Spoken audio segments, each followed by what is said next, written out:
Jai Sri Krishna. And to return to my life story, I need to introduce you to my mother, my friend, my guide, Mrs. Lajwanti Jamnadas. She was to be a great influence on the way I was to shape out. And this chapter, I start with the quote: "No mother and daughter live apart, no matter what the distance between them." Is a quote by Christy Watson.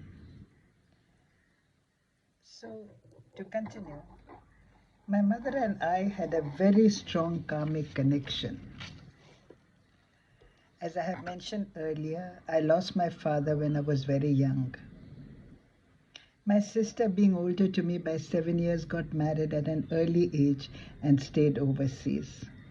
Until I was just about a teenager, I lived in Spain and my outlook and thoughts were totally Western.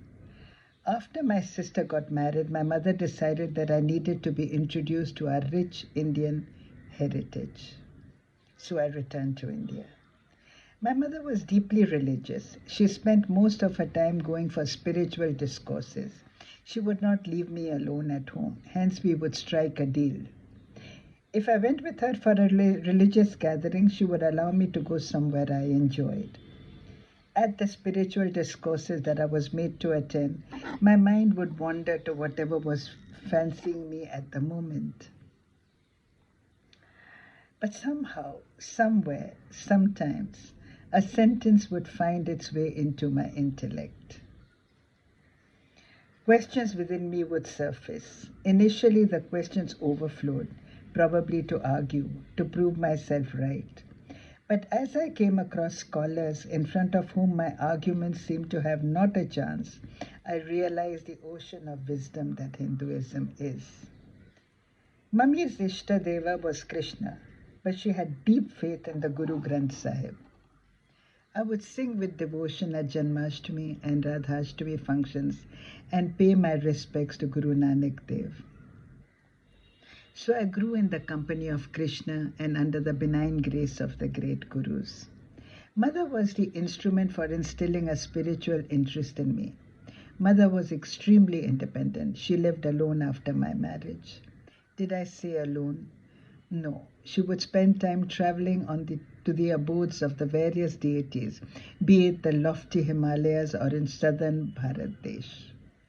But did all these prayers and rituals make her superstitious and afraid?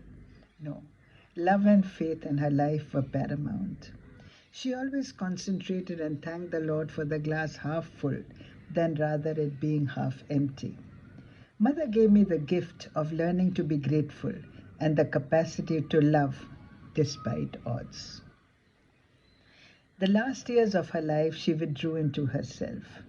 I was not sure whether the above was a spiritual method to reduce her attachments and desires until a spiritual giant described her condition as Sahaj Samadhi. She did not trouble she did not trouble me in the last 7 years that she stayed with me. I was troubled, however, by watching her go through the inevitable difficulties of old age, but she bore them with patience. She told me that I should not fret, as I had done my best, and she expressed the desire of moving on. And so she went.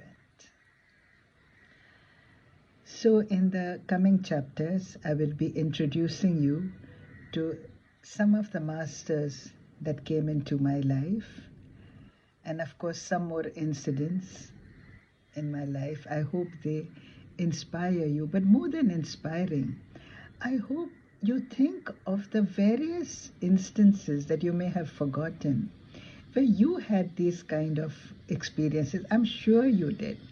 It's just that we forget, and then fear takes over and faith goes out of the window. So do remember what happened in your life which was near miraculous, where you could see the hand of God and where you could actually look up to the sky and say, I couldn't have done this without you.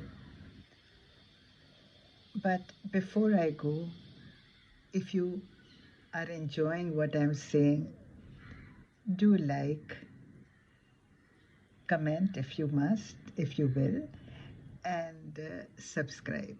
And if there is a bell, ring the bell, and then we meet again. But until then, you take care and God bless.